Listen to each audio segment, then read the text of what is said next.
Welcome. We're the professional lovers. And welcome to the Professional Lover channel. I'm Patty, And I'm Al. and we are glad to be here. And we're going to have a special video recording chat today with some new friends that we've just met who are also Married at First Sight fans. So we're relationships, and we're still talking using Married at First Sight in order to look at principles of forming good relationships. So we hope that you enjoy this special presentation. All right.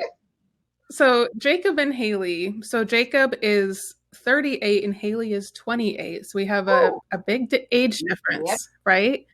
So Jacob is kind of like a self-described nerd. Like he's like kind of a nerd and a gym bro. Like if we were to give him two stereotypes, where like he seems very playful and creative, but also like very he seems a little bit more reserved. And Haley seems to just be like she's been single for a while, is, you know, looking forward to having some help finding a match since she had some like bad experiences with relationships in the past that caused her to like want to stay on her own for a while. First impressions, what do y'all think of each of them? Well, again, Haley's been a bridesmaid, 14 times?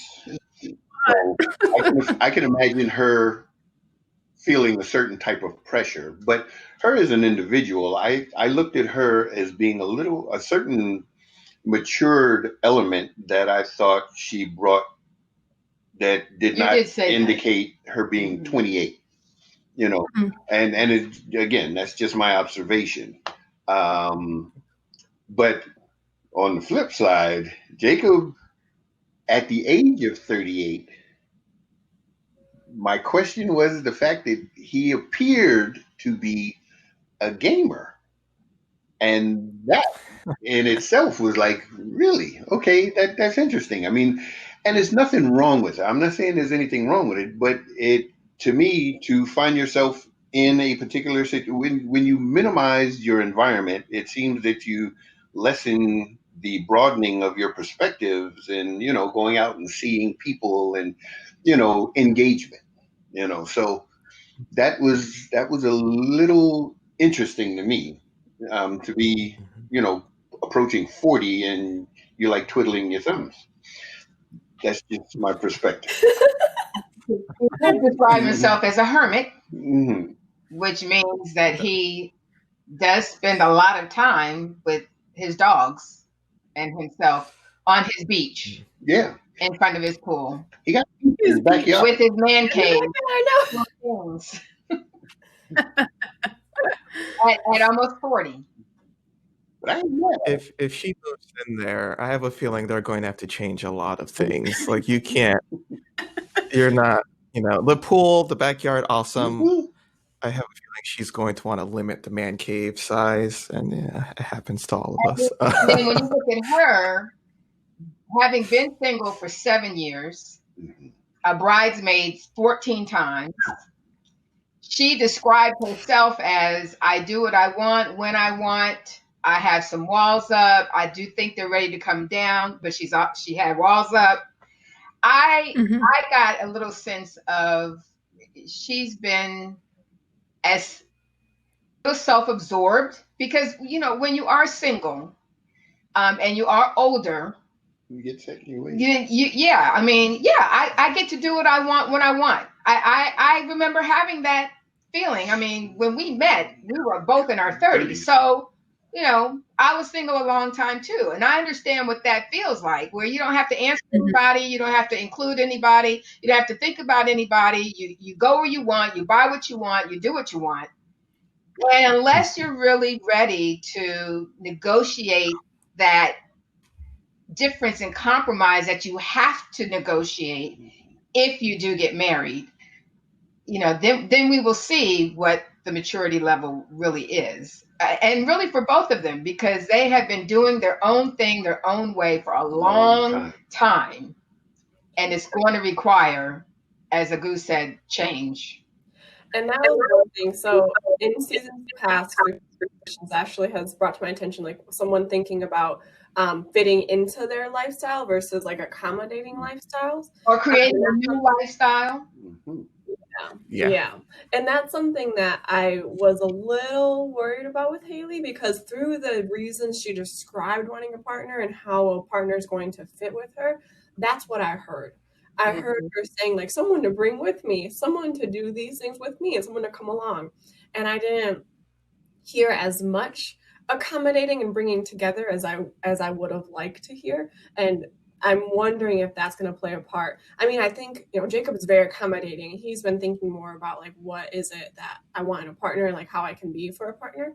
But I definitely have, like, some concerns from there too. But I'm interested to see if that's going to be something that eventually she gives way to a little bit. Maybe she was just talking it up for now, and that's not really how she's going to play it out. But this will be interesting to see. Because she did use the phrase "someone to travel with me." Yeah. Which again made me think back to season 11. And Olivia. Yeah, you have to fit in with my group of friends perfectly, or else, that sounds like a pet. Exactly. Not a man, a pet for sure.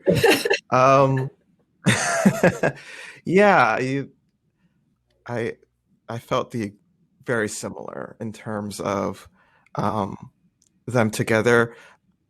I have to be honest, a part of me just eye tests, just looking at them standing next to each other or looking at them side to side. That looks like couples I've seen a lot. Like, a part of my brain is like, oh, that's fine. You see them all the time. They look like that. Which I know is super superficial.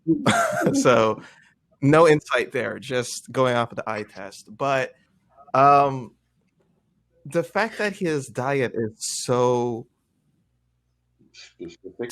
steady, rigid. Yeah, it's very interesting. One that just does steak and eggs.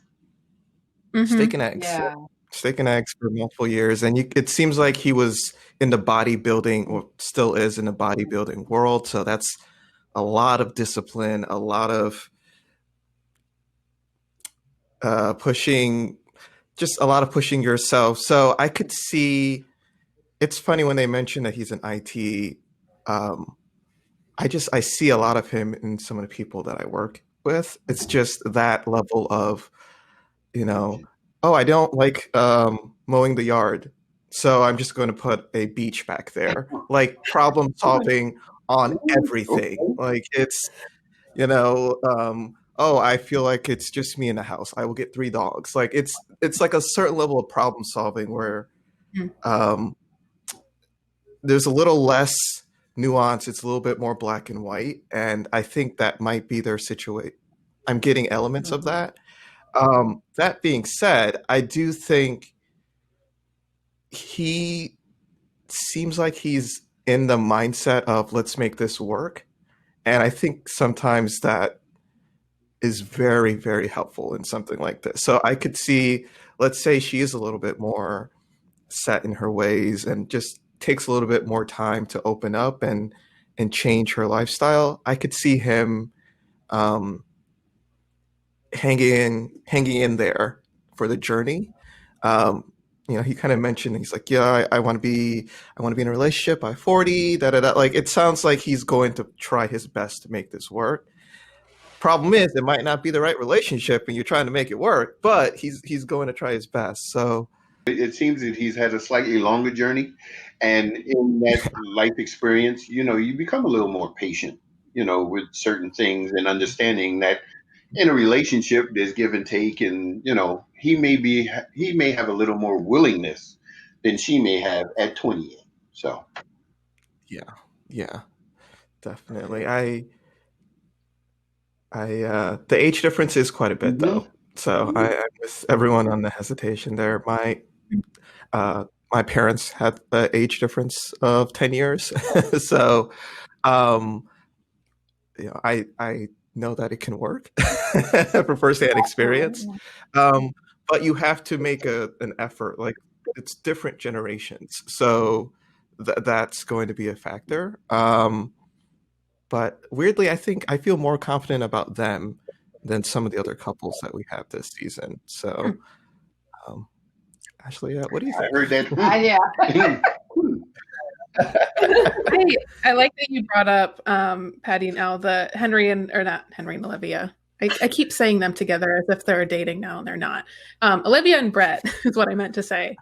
But like where it's kind of like plugging someone into your lifestyle, and like it's like you're saying a pet, that's kind of what you would expect. Like, oh, I got a new cat, like it likes my friends, it's cool, and that's not, it's completely different than a partner and merging two lives together. And I think I see some of that same rigidity between both Jacob and Haley, where I get the sense from Jacob that he doesn't as much follow like the path in life that he really wants, but more like these are the things I should do to like kind of be okay and fit in. Like he brought up how when he was younger, he very briefly said when he was younger, he was like a little bit heavier, and like that he kind of started doing the bodybuilding and all this stuff where like this is the type of man I should be, that like no one type of body is correct. We are all different and beautiful in our own ways, but that seemed to be the way that he felt like he had to be okay. Mm-hmm. And continued on with that. And I'm not saying that's good or bad, but that's what I noticed. And then things like it seems like he loves his virtual worlds of video games and all these different things, but he kind of tempers that with like, well, I I'm only doing it a little bit, or like it's kind of like just a part of my life, but I have all these other activities, so it's not the only thing that I do. And like talking about even when he said like, well, I was kind of, thinking, oh man, you're getting close to 40. You should really be married by now. So again, it's kind of that should mentality of like, I should be at this point in life, but I'm not. And I don't know if he's really asking himself, do I want this? Is this something that I want? Or is it something that like, I see a lot of people around me who have partners and they seem to be married at this stage and have children potentially or whatever. And so like, that's my number one concern with both of them is like, do you both want this, or do you feel the pressure of everybody around you? And like, either way, that's fine, but just be honest with yourself. Because if we're forcing ourselves into a little corner of what we think we're supposed to be okay, then you're never going to be happy. It's exhausting. You're not being yourself. Like, there's no joy in that. To me, that's the whole point of relationships, is the joy that comes with it, of sharing the very benign and boring moments of life with someone else, and it's better because of that. So again, we'll see. I don't know, but that's kind of the feeling I get from both of them, that it's kind of just like, well, this is the next step, so let's do it. Well, you know what? It's funny because very often with this whole married at first sight process, unfortunately, I think there are a lot of individuals, especially at older ages, who you would think that they know themselves or really know what they want or really know what kind of partner they will be, but they don't. They do.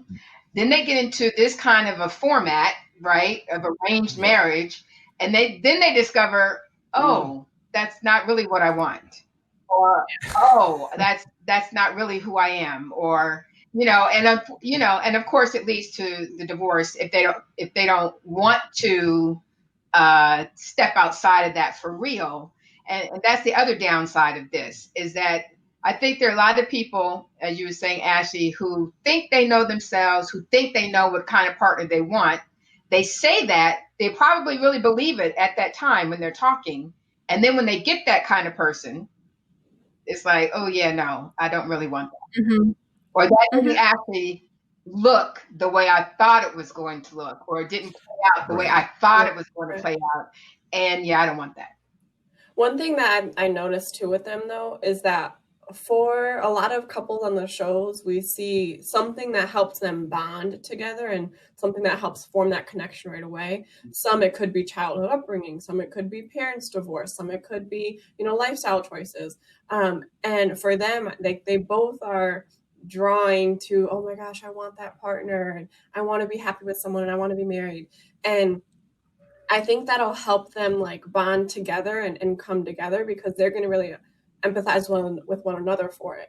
And I think it's also going to help them want to try more in their, in this experiment during this process.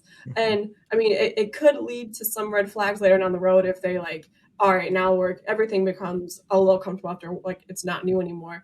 And that could give way to who they are individually to come together, and that could be red flags down the road.